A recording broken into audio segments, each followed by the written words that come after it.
Buenas noches, qué gusto verles aquí en la iglesia, Dios les bendiga. Bienvenidos todos, bienvenidos ahí en su casita también, donde nos puede acompañar. Y pues el Señor nos ha acompañado esta semana que terminó y esta que inicia, y estamos muy agradecidos porque pues aquí estamos nuevamente alabando el nombre del Señor y para estudiar su palabra. Vamos a tener una pequeñita y corta oración para pedirle al Señor nuevamente que continúe con nosotros. Señor, tu misericordia nos acompaña durante la semana que pasó y esta que inicia, Dios. Gracias infinitas por eso, Padre Santo. Este año que inicia queremos seguirte suplicando que nos acompañes y no nos abandones en todo lo que hagamos, Señor, sea con tu aprobación, Padre. Te ruego el perdón de nuestras faltas, Señor, ayúdanos a reconocer nuestros errores, ser humildes y enmendar nuestro camino, Padre. Acompaña a todos mis hermanos donde sea que ellos estén. En el nombre de Jesús, amén. Muy bien, voy a compartir pantalla para si me dan la oportunidad ahí en el Zoom, que es donde tengo ahorita acceso. Vamos a ver. Muy bien, vamos a estudiar un mensaje que se encuentra en el capítulo 39 del conflicto de los siglos. Por supuesto, vamos a hacerlo a la luz de la palabra de Dios, donde se encuentra una historia bastante importante para nuestros tiempos, que tiene un mensaje muy valioso, en el cual como hijos de Dios debemos de abrigar y tener esa sabiduría para interpretar la palabra del Señor. Bueno, ya leímos la lectura bíblica de esta noche, se encuentra en Primera de Reyes, capítulo 18, versículo 21. Quiero enfocar este tema más como a un estudio, ¿sí? Un estudio que normalmente hacemos los jueves y viernes, el hermano Carlos Flores y yo, respectivamente los días, y hacemos también unas preguntas y vamos poniéndole las respuestas. Es como más un estudio que una prédica en sí. Pero bueno, ahí vamos a ir compartiendo información y cualquier aporte que usted quiera hacer también es importante. Voy a leerles página 591, párrafo 4 del conflicto de los siglos. Dice: en cada generación Dios envió siervos suyos para reprobar el pecado tanto en el mundo como en la iglesia, en el mundo y la iglesia. Pero los hombres desean que se les digan cosas agradables, cosas bonitas, y no gustan de la verdad clara y pura. Muchos reformadores, como el libro mencionó mucho atrás, al principiar su obra resolvieron proceder con gran prudencia al atacar los pecados de la iglesia y de la nación, es decir, fueron hombres prudentes. Esperaban que mediante el ejemplo de una vida cristiana y pura llevarían de nuevo al pueblo a las doctrinas de la Biblia, es decir, estaban descarriados de la doctrina, querían que por medio de un ejemplo cristiano, de una vida pía, llevarían de nuevo el pueblo a la doctrina. Pero el Espíritu de Dios vino sobre ellos como había venido sobre Elías, impeliéndole a censurar los pecados de un rey malvado. ¿Recuerdan ese rey? Rey Acab. Y de un pueblo apóstata, es decir, se había entregado lo que el rey decía. No tenía, ¿verdad?, tampoco mucho criterio, o algunos de ellos, ¿verdad? No eran todos. No pudieron dejar de proclamar las declaraciones terminantes de la Biblia que habían titubeado en presentar. ¿Sí? Se vieron forzados a declarar diligentemente la verdad y señalar los peligros que amenazaban a las almas. Sin temer las consecuencias, pronunciaban las palabras que el Señor les ponía en la boca, y el pueblo se veía constreñido al oír la amonestación. Ese es un párrafo que se encuentra en el conflicto de los siglos. Ahora, aquí lástima no se está proyectando la pregunta que tengo acá, porque la pregunta viene con una respuesta, ¿sí? La pregunta inicial es: ¿por qué Dios establece profetas? ¿Sí? Esa es una pregunta básica en este estudio. ¿Por qué Dios establece profetas? Quizá lo primero que nosotros pensemos es que un profeta es para que nos diga el futuro, ¿verdad? Como profecía, entonces vamos al futuro. Pues sí, hay ciertos enfoques y hay ejemplos en la Biblia que muestran eso. Sin embargo, el profeta también tiene una función muy importante dentro del pueblo. Y vamos a irnos a Primera de Reyes, capítulo 16, versículo 29 al 33. Primera de Reyes, capítulo 16, versículo 29, sí, y vamos a analizar un momentito lo que estaba sucediendo aquí. Primera de Reyes, capítulo 16, del 29 al 33. Voy a leer, amén. Dice: comenzó a reinar Acab, hijo de Omri, sobre Israel el año 38 de Asa, rey de Judá. Y reinó sobre Israel en Samaria 22 años. Pero Acab, hijo de Omri, hizo lo malo ante los ojos de Dios, ante los ojos de Jehová, más que todos los que reinaron antes. Es decir, había un peso más fuerte ahí.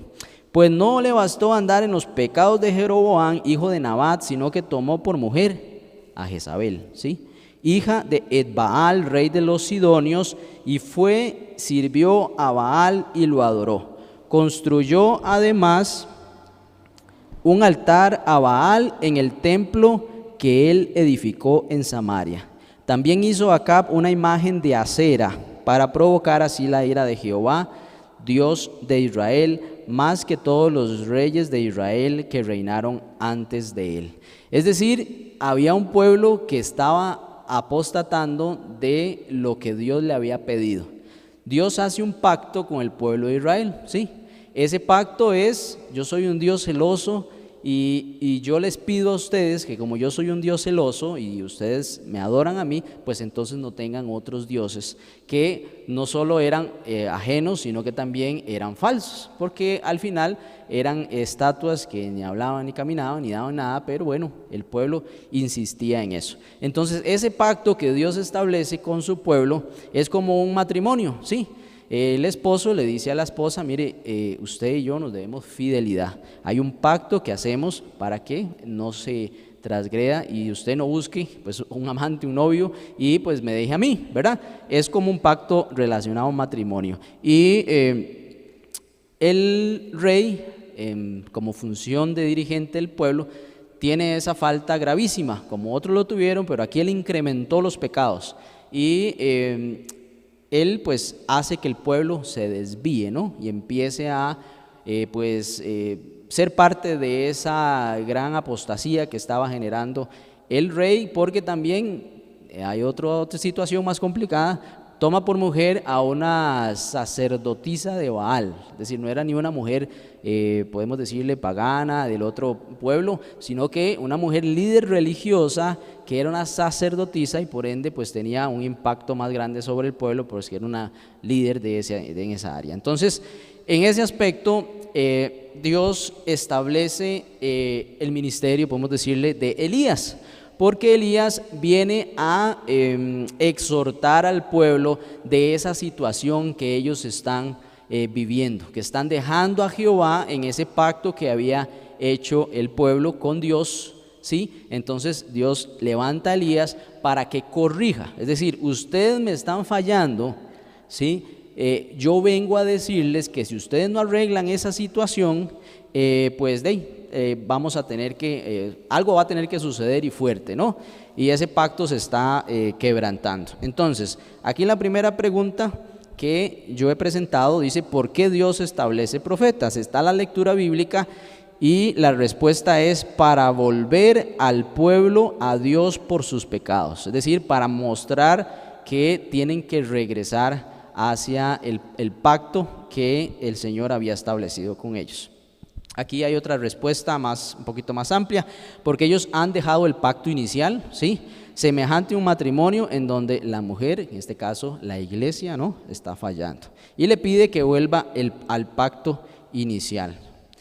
Éxodo 34, 28, vamos a ir a ese, bueno, ahí está la pantalla atrás, también se está mostrando. Éxodo 34, 28, vamos a ir para allá. No pierda ahí Primera de Reyes. Éxodo 34, esta es solo una referencia. 34, 28. Ajá. Dice así, la pregunta que hice anteriormente también, una de las preguntas es, ¿cuál es ese pacto? Moisés estuvo allí con Jehová 40 días y 40 noches. No comió pan ni bebió agua. Vea qué interesante. Y escribió en tablas las palabras del pacto. los 10 mandamientos. Las palabras del pacto son las 10 palabras o los 10 mandamientos. Es como se conoce, como nosotros lo conocemos, ¿verdad? Los 10 mandamientos, las 2 tablas de piedra. Entonces, el acuerdo que tenía el pueblo con Dios, la pregunta número 2, eran las 10 palabras o los 10 mandamientos que se habían establecido en el monte donde Moisés estuvo 40 días y 40 noches. Esa es la pregunta número 2, relacionada a lo que el pueblo estaba fallando. Entonces ahí ya usted tiene que aparecerle la respuesta. De hecho, creo que no les está apareciendo la respuesta porque sale en amarillo, ¿verdad? Según el Zoom es la animación que continúa con la pregunta. Por si no le sale ahí, pueden tomarla del Zoom para que ¿cómo se llama? Ustedes la puedan mostrar. Y si no, esta presentación yo la voy a compartir con el chat de la iglesia. Pregunta número 3. Vamos a tener para la tercera pregunta. Dice, ¿cuál es la consecuencia de apartarse de Dios y de subir el nivel de pecado? Es que hay condiciones. Vea qué interesante. La Biblia, no voy a hacer referencia a las citas, pero la Biblia habla en ocasiones de que esos pecados llegaron hasta el cielo. No es que otros no llegaron, sí llegaron. Lo que pasa es que hay como niveles de pecado dependiendo de lo que está haciendo el pueblo, es decir, el pueblo de Dios. Y esta es la pregunta, se estaban apartando el pueblo, ¿sí? Se estaba apartando de Dios fuertemente, es decir, había una apostasía muy grande, a tal punto que Acab se atrevió a hacer un templo de Baal en Samaria. Y no solo eso, hizo una imagen de Acera. Acera pasa a ser para los egipcios Ishtar, que es la diosa de la fertilidad. Y otra referencia más, por eso ella era una sacerdotisa de Baal, precisamente relacionado a las relaciones sexuales. Ellos eran abiertos en esa parte, en el templo tenían cualquier cantidad de situaciones y eso hacía pues que era abominable ante los ojos de Dios todo lo que sucedía allí. Y pues todo ese pecado empezó a incrementarse a tal forma que, bueno, como mencionamos, llegó Elías. Pero también entonces al nivel de pecado hay una consecuencia más grande que se empieza a generar en esta tierra. Y vamos a ir a Primera de Reyes, capítulo 17, versículos 1 y 2. Elías ya se levanta como un profeta que viene a llamar la atención del pueblo, en nombre de Jehová, ¿sí? Y dice entonces, 17 versículos 1 y 2. Entonces Elías el tisbita, que era uno de los habitantes de Galaad, dijo a Acab. Él se va y se presenta delante del rey. Eso es, vengo con la autoridad de Jehová, pero vengo a darte un mensaje. Vive Jehová, Dios de Israel, es decir, Jehová está vivo, en cuya presencia estoy, que no habrá lluvia ni rocío en estos años hasta que mi boca lo diga. Entonces aquí vemos que hay una consecuencia por esa gran apostasía que está haciendo el pueblo. Le está diciendo Elías al rey, aquí no va a llover. ¿Hasta qué? Hasta que mi palabra lo diga. Un nombre de Jehová lo decía. Y eso era bastante interesante porque era un castigo que venía sobre la tierra. Vea que cuando los pecados del mundo elevan el tono, empiezan a haber castigos sobre la tierra. Eso es muy interesante para relacionarlo en nuestros tiempos.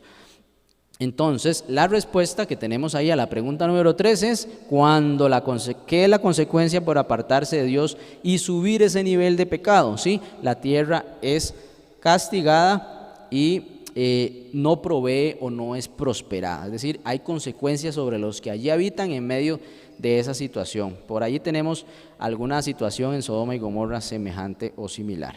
Muy bien. Vean qué interesante. Viene Elías y ejecuta esta sentencia, si podemos decirle de alguna forma, y dice no va a haber más lluvia. Y no la hay, efectivamente. Empieza a haber una sequía, una hambruna. Después viene una historia sobre una viuda que está allí y cuál Elías pues hace algunos milagros. No vamos a hablar de eso hoy. Pero después llega hacia esta cuarta pregunta, vamos a enfocarlo como una cuarta pregunta, y dice algo muy interesante. ¿De qué acusa el rey Acab a Elías? ¿De qué acusa? Si Elías vino, si Elías vino a resolver una situación que ellos estaban causando y es una consecuencia de esa primera acción que hace el pueblo por apartarse de Dios y seguir los pecados del rey, llega Elías y es acusado de algo. Vamos a ir a responder la cuarta pregunta. Dice Primera de Reyes capítulo 18 versículo 17.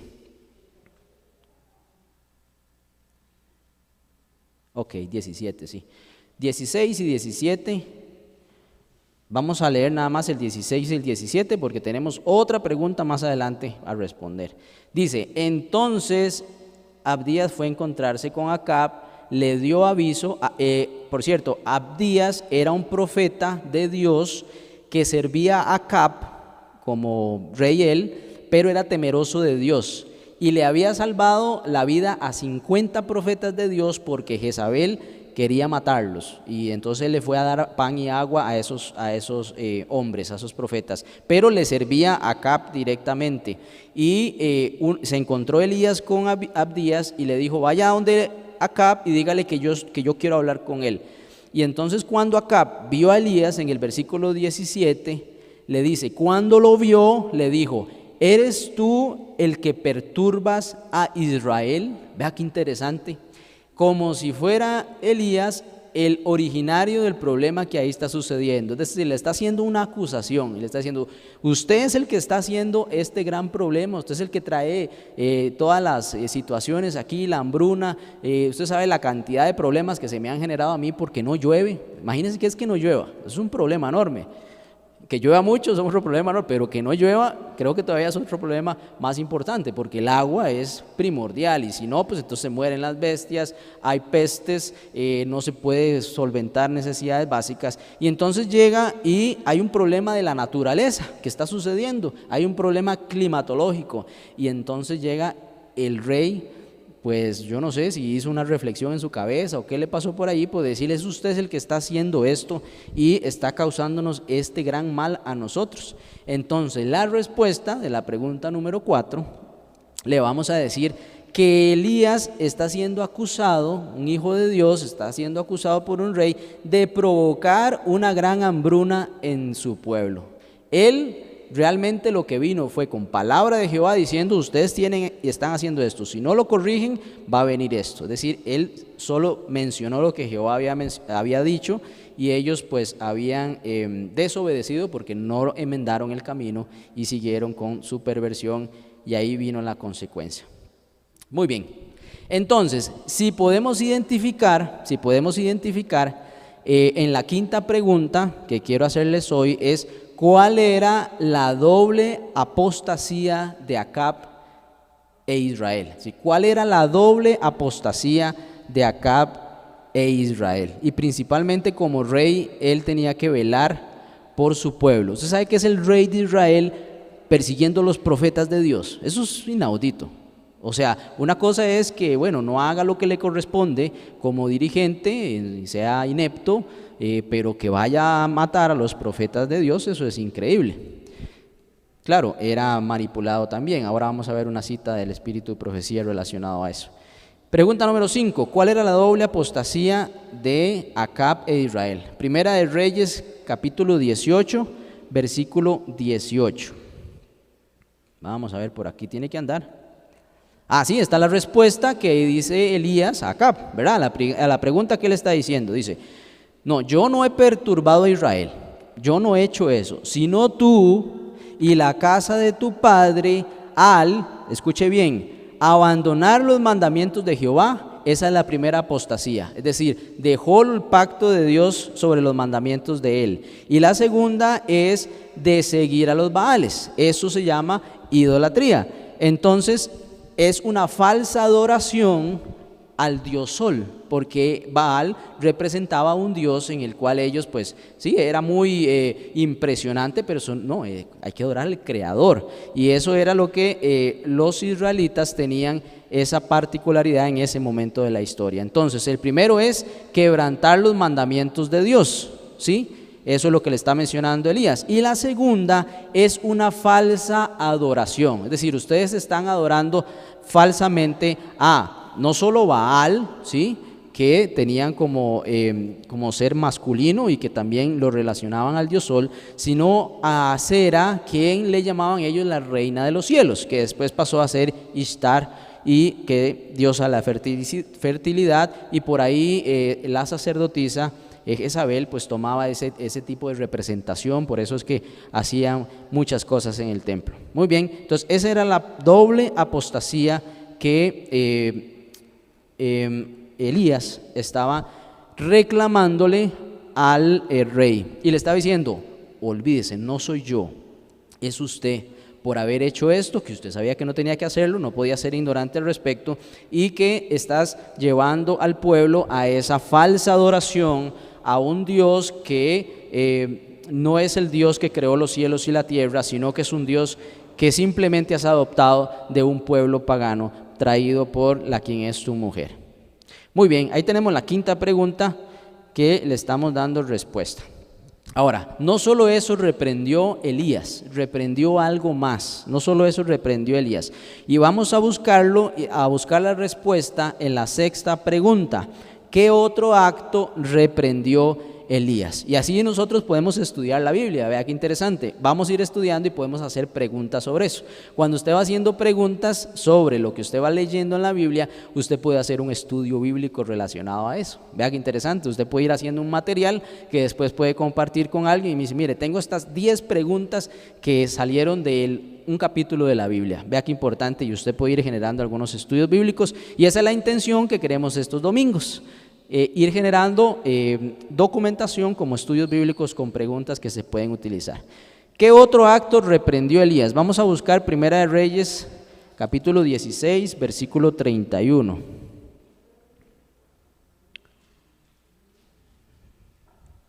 Capítulo 16, versículo 31. Y aquí vamos a analizar más que todo el contexto. Dice: pues no le bastó andar en los pecados de Jeroboam, hijo de Nabat, sino que tomó por mujer a Jezabel, hija de Ed-Baal, rey de los sidonios, y sirvió a Baal y lo adoró. Ahora vamos a leer capítulo 18 y versículo 13. Capítulo 18 y versículo 13. Vamos a ver, por aquí lo tengo. Dice: ¿no le han contado a mi señor lo que hice cuando Jezabel mataba a los profetas de Jehová, que escondía en cuevas a 100 de los profetas? Yo dije 50, eran 100. A 100 de los profetas, de 50 en 50, por eso digo 50. Y los mantuve con pan y agua. Es decir, había otra cosa que Elías estaba reclamando al rey Acab, y es una fornicación espiritual. Inclusive, pues yo puedo entender que debido a la naturaleza de la sacerdotisa en mención, pues él también se veía enredado en algunas situaciones, podría yo ingerir en eso, pero realmente esa parte humana no es lo que Elías al final afecta al pueblo como tal, sino es la fornicación espiritual, porque induce al pueblo de Israel a mezclarse con un pueblo pagano, como lo es el pueblo de Jezabel, en el cual ella pues trae una serie de costumbres que son abominables para el Señor. Entonces esa es una tercera cosa que Elías viene a reclamar al rey Acab por toda esta situación que se está generando. Y nótese que entonces esta sacerdotisa persigue los profetas de Dios, es decir, los persigue hasta querer matarlos. O sea, hay bastante iniquidad, hay bastante maldad en estos personajes que quieren hacer daño al pueblo de Dios. Entonces, esta es la otra cosa que Dios le presenta a Elías que debe de reprender. Ahora, en la pregunta número 7 tenemos otra pregunta. ¿Será que hay algo más que Elías viene a reclamar a este rey y a lo que está sucediendo el pueblo? Entonces, pregunta número 7, ¿hay algo más? Vamos a responder esta pregunta. Primera de Reyes, capítulo 20, versículo 30. Dice así: los demás huyeron a la ciudad de Afec. Espérese para ver si me equivoqué. 20:30 dice: Vamos a ver, 20:30. Los demás huyeron a la ciudad de Afec, pero el muro cayó sobre los 20. Creo que me equivoqué. Espérese un momentito. Antes de ese tiene que estar un versículo 18. Puede ser el 18. Vamos a ver. Hay otro aspecto que Elías reclama al pueblo e incluso instituye de nuevo. Estoy buscando el versículo porque aquí puede ser en el 18. Vamos a ver, un momentito. Ok, sí, es el 18:30, no es el 20:30, no sé por qué puse 20:30. Muy bien, 18, ahí mismo en el capítulo 18, versículo 30, dice, voy a quitarle la respuesta, es que ahí aparece la respuesta, 18:30, dice, aquí lo tengo. Entonces dijo Elías a todo el pueblo, acercaos a mí. Todo el pueblo se le acercó, y Elías arregló el altar de Jehová que estaba arruinado. Es decir, una cuarta cosa hizo Elías para con el pueblo que había desechado anteriormente. ¿Y cuál fue esa cuarta situación? Pues que ya el pueblo ni tan siquiera estaba teniendo sacrificio del cordero que simbolizaba a Cristo y que pues expiaba los pecados del pueblo. Imagínense la cantidad de pecados acumulados que como pueblo estaban teniendo allí al hacer todo lo que hacían, individuales, el día del diario, en la mañana y en la tarde, y también el anual, como es la expiación del pueblo. Entonces eso era pues algo realmente muy lamentable, y eso es lo que Elías viene también a restablecer o a establecer nuevo y reclamarle al pueblo que eso pues no debía haber estado así. Entonces eso es algo muy importante. Vimos cómo viene una exhortación de Elías para un pueblo de Dios, ¿sí? Pero que está caminando de una forma pagana, está haciendo pues todo lo que ellos querían hacer a la luz de una mujer que era la que utilizaba más que todo acá para hacer todo eso.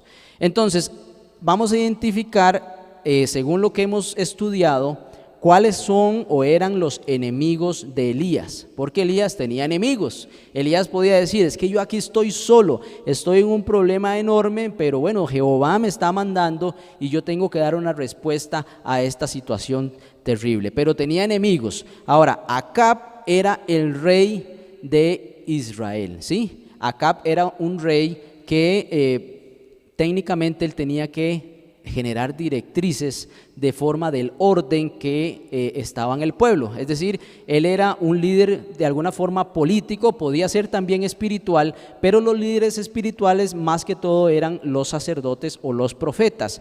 El líder del pueblo de Israel también tenía que pues tener relaciones políticas con otros reyes, tenía que generar ese tipo de mandato o de ese ejercicio le correspondía a Acab. Entonces podíamos asignarle que Acab era un político del entonces. Jezabel más que todo representaba a una mujer que venía con costumbres religiosas que no eran propias del pueblo de Dios, ¿sí? Entonces podíamos decir que venía con otra religión, con otras creencias distorsionadas o paganizadas o inventadas hasta tal vez, ¿no? Entonces podríamos decirle que es una religión o es una iglesia apóstata, porque no está siguiendo los mandamientos de Dios de por sí por naturaleza, no es que ni se apartan, es que de por sí no los están siguiendo. También vemos que Jezabel no solo va a matar a los profetas de Dios, sino que ella también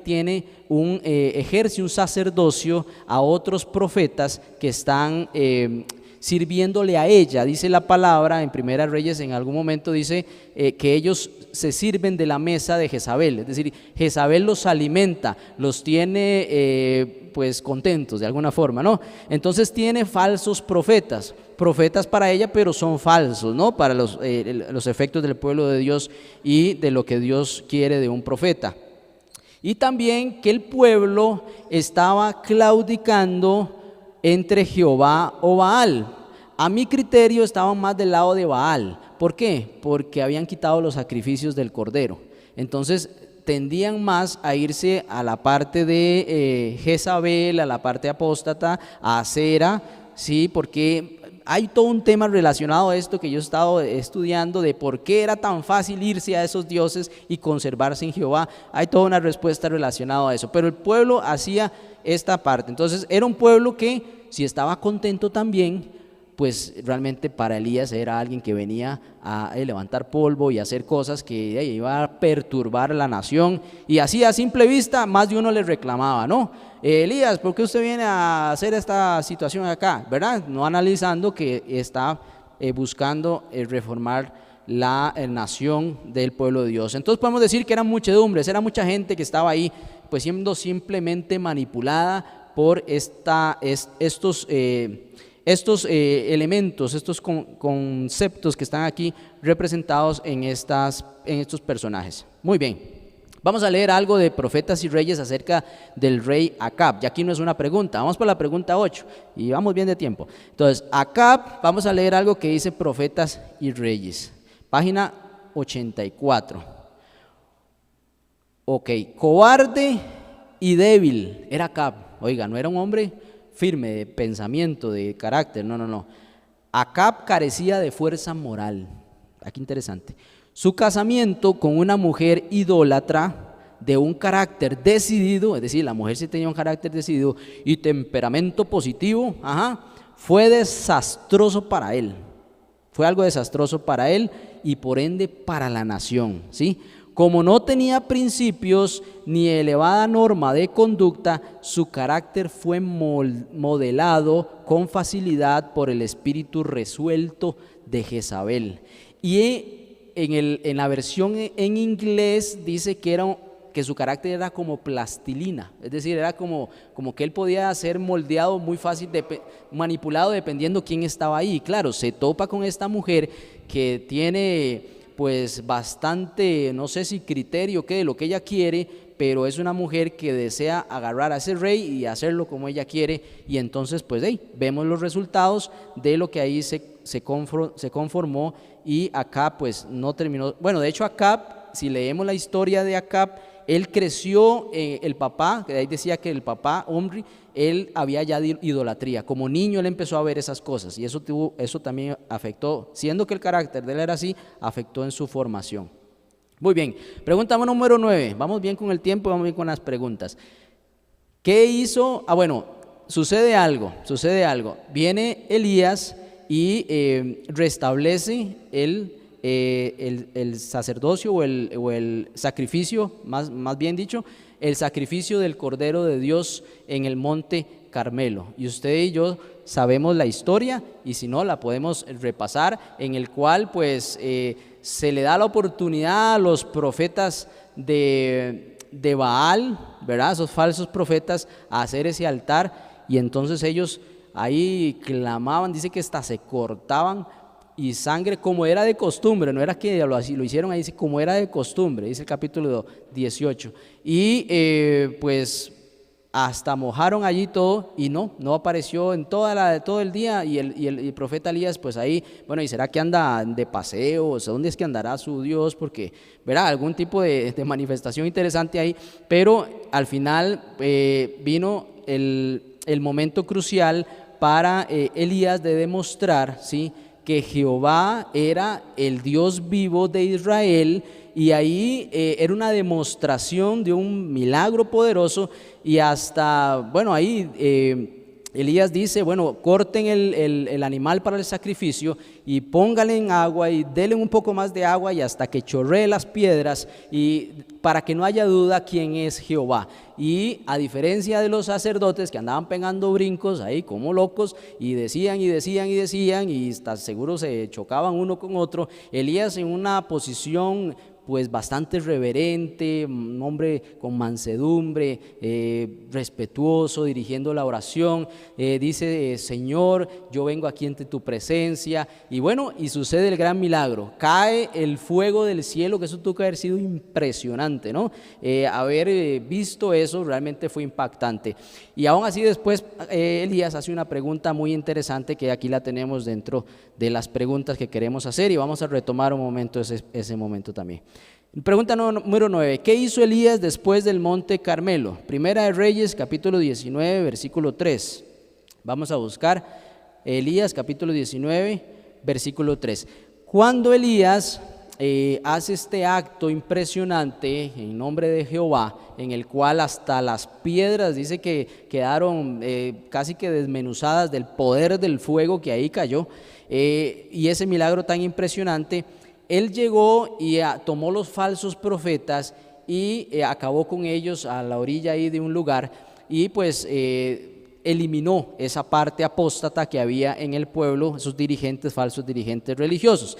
Y entonces, a consecuencia de eso, Jezabel llegó y dijo: yo no me quedo quedita, porque era una mujer decidida, ¿verdad? No se iba a quedar quedita ante eso. Primera de Reyes 19:3 dice: viendo Elías el peligro, se levantó y se fue para salvar su vida. Vea qué interesante. Él había hecho ese gran milagro en el nombre de Jehová y él siente miedo. ¿Por qué? Porque es un ser humano que está viendo cómo se le va a venir encima una mujer que de por sí que ya lo quería matar, ahora lo va a querer más matar, y él va a querer huir, y eso es lo que él hace por acá. Dice Primera Reyes 19:3, dice: viendo Elías el peligro, se levantó y se fue para salvar su vida. Al llegar a Berseba, que está en Judá, dejó allí su criado. Es decir, Elías huye a un lugar, pues ahí lo más lejano que él podía, para salvar su vida. Y vamos a leer el versículo 6. Dice: miró y vio en su cabecera una torta cocida sobre las ascuas y una vasija de agua. Comió, bebió y volvió a dormirse. Quiere decir que él huyó, se escondió, pero Dios lo sustentó. Eso es muy importante. Él huyó, tuvo miedo, dijo: yo aquí me voy, ¿sí? Y se fue, pero Dios también le sustentó en esa prueba terrible que estaba él pasando. Tuvo miedo y huyó, se fue y escondió, pero Dios le sustentó. Y pregunta número 10, ¿qué reflexionaba Elías sobre su situación? Primera de Reyes 19, 10, 14. Primera de Reyes 19, 10, 14. Vamos a avanzar por acá porque ya el tiempo se nos está terminando. 10, 14. Primera de Reyes 19, 10 al 14. No, 10 y 14, sí, perdón. Dice: él respondió: he sentido un vivo celo por Jehová, Dios de los ejércitos, porque los hijos de Israel han dejado tu pacto, han derribado tus altares y han matado a espada tus profetas. Solo yo he quedado y me buscan para quitarme la vida. Jehová le pregunta y él responde: yo he sentido un vivo celo por Jehová.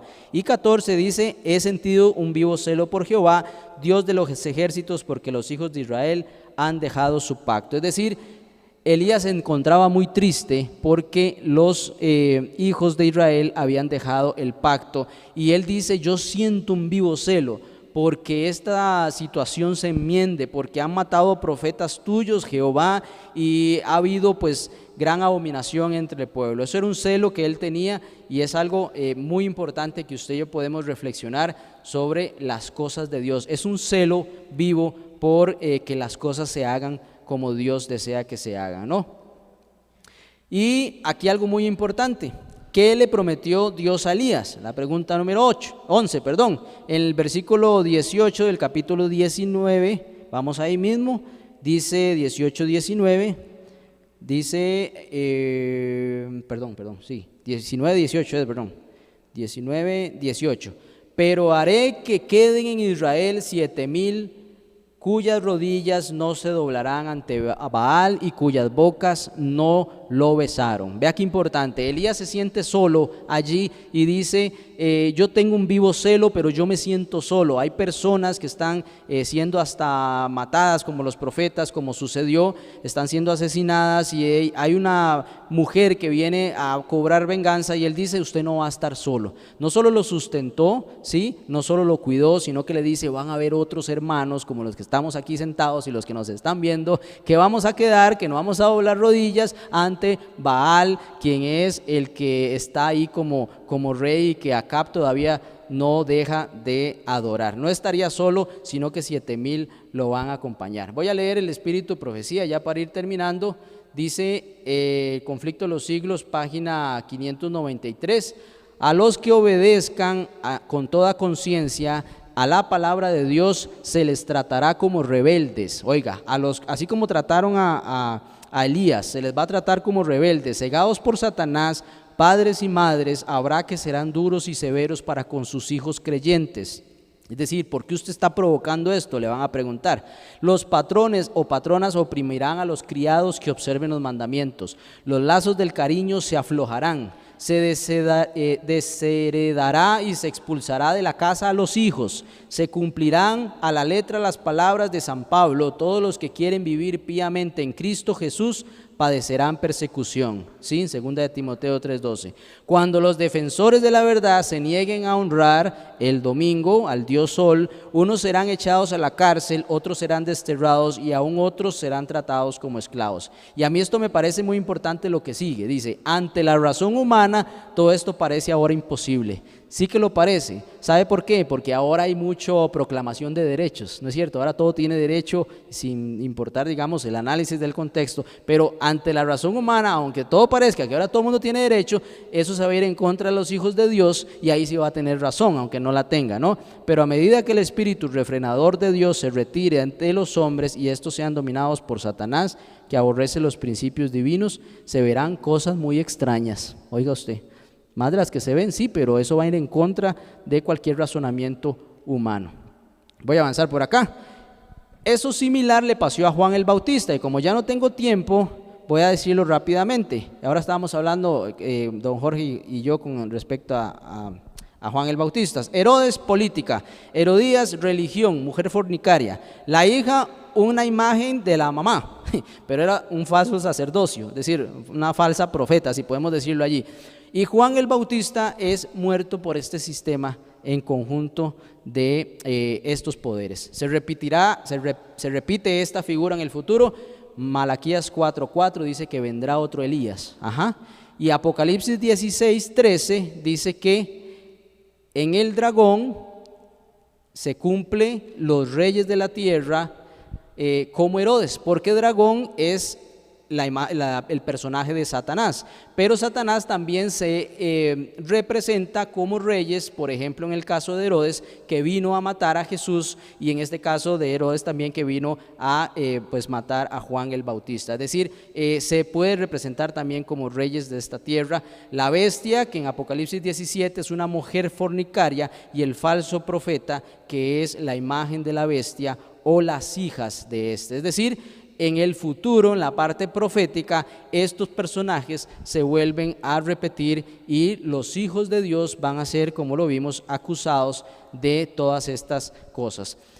Entonces, para ir terminando, el mensaje de Elías era restituir los mandamientos de Jehová, instituir la verdadera oración, no el falsa adoración a Baal o al Dios Sol o a lo que no es establecido por la palabra, dejar la fornicación espiritual, es decir, no se mezcle con doctrinas paganas, y restaurar el verdadero sacrificio, como lo es el sacrificio del Cordero de Dios en ese tiempo. Ahora, un minuto, ya terminamos. ¿Cuál es el mensaje de los tres ángeles? ¿Cómo se compone el mensaje del Evangelio eterno? El primer ángel, ¿sí?, dice que viene a anunciar el Evangelio eterno. Ese es el sacrificio de Dios, sacrificio de Cristo, que perdona los pecados del mundo. Es decir, como Elías viene a establecer o a restaurar o a mostrar el sacrificio de Jesucristo. Él lo vino a restablecer, y en el Evangelio eterno se cumple y viene a decir, bueno, hay unas buenas nuevas, que es que Cristo murió por cada uno de nosotros. También dice, guarda sus mandamientos, este primer ángel, ¿sí? El mensaje es, vaya a la creación y obedezca a Dios, ¿sí? El segundo ángel, por ejemplo, dice, salgan de donde hay fornicación espiritual, salga de Babilonia, donde hay todos estos elementos de paganismo que no corresponden a la palabra.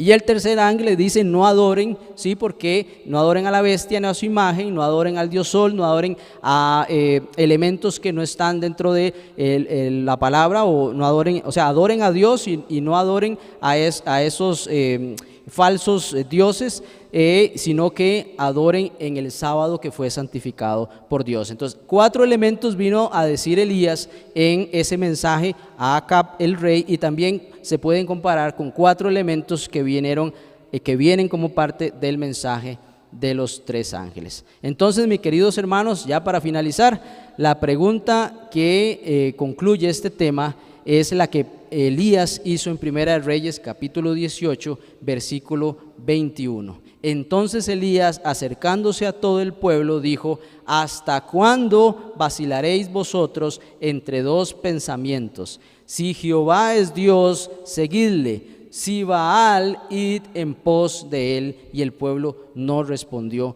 palabra. Yo espero que hoy nosotros respondamos palabra y digamos: Jehová es Dios, y usted y yo deseamos seguirle, deseamos guardar sus mandamientos y por supuesto aceptar el sacrificio del Cordero de Dios, de Cristo en nuestra vida, y obedecer la palabra del Señor. Estas son las preguntas que se generaron en este estudio basado en este capítulo 16, 17, 18 y un poquito del 19 respecto a la vida de Elías, que vino a exhortar a un rey en apostasía. Espero que haya sido de bendición para gloria del Señor. Vamos a cantar un himno final. Dios les bendiga.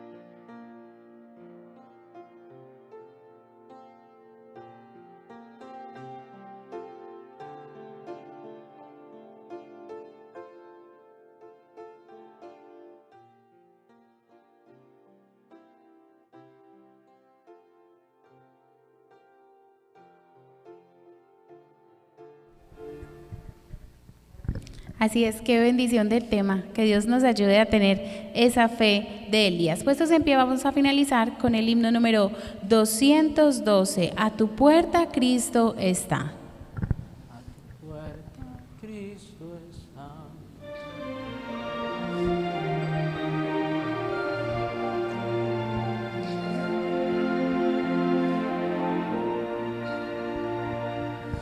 A tu puerta Cristo está,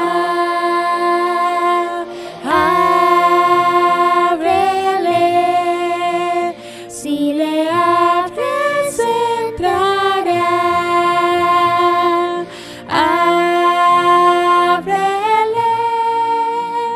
tu pecado quitará, luz y paz derramará,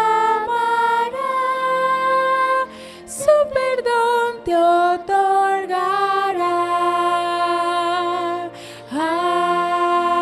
Ábrele, ábrele, oh pecador, ábrele al amante Salvador.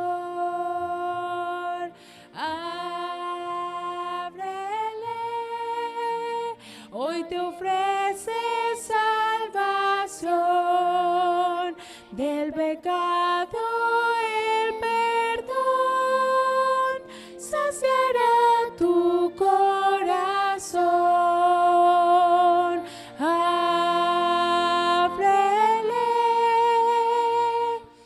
no le hagas esperar.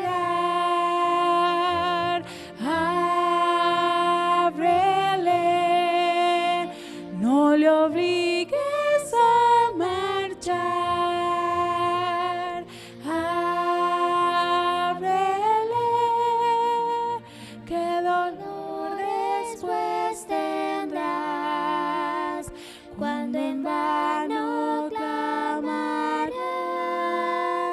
y perdido te hallarás.